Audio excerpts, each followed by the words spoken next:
The autumn leaves crunched under Emma Carter's boots as she hurried across the quad of Hudson University, one of New York's elite institutions. At 21, Emma was in her final year of a social work degree, her hazel eyes bright with determination. Her backpack, stuffed with textbooks and a worn notebook of nonprofit ideas, bounced as she dodged students lounging on the grass.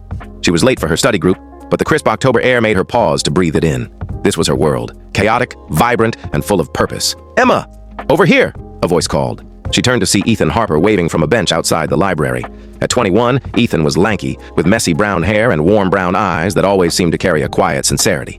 A computer science major, he was brilliant but unassuming, the kind of guy who'd rather debug code than chase campus popularity.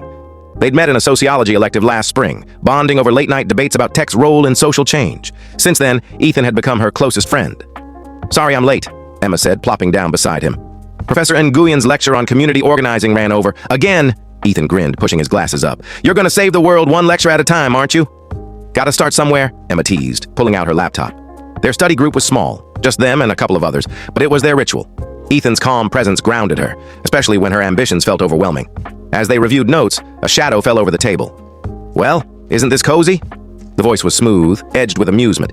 Emma looked up to find Liam Harper leaning against a tree, his tailored jacket and sharp smile screaming privilege. At 23, Liam was a senior in business administration, already groomed to take over Harper Enterprises, the family's tech empire worth billions. His dark hair was perfectly styled, and his blue eyes held a predatory glint. "Liam," Ethan said, his tone neutral but tense. The brothers' rivalry was no secret. Ethan was the dreamer, Liam was the conqueror. "Emma Carter, right?" Liam said, ignoring Ethan. "I've seen you at those charity drives. You're the one trying to fix the world." Emma raised an eyebrow. "Trying, yeah, and you are—" "Liam Harper," he said, extending a hand she didn't take. "I'm impressed. Most people here are just chasing grades or parties. You've got purpose." "Thanks," Emma said, her voice cool. She'd heard about Liam, his charm, his conquests, his ruthless streak in student council debates. He wasn't her type, but his attention was disarming. "Join me for coffee sometime," Liam said, not asking. "I could fund one of your little projects," Emma bristled. "My projects do fine without handouts, but thanks." Liam's smile didn't falter, but his eyes narrowed. Ethan shifted, his jaw tight.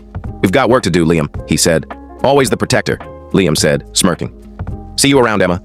He sauntered off, leaving a chill in the air. Emma shook it off, but Ethan's frown lingered. "Be careful with him," he warned.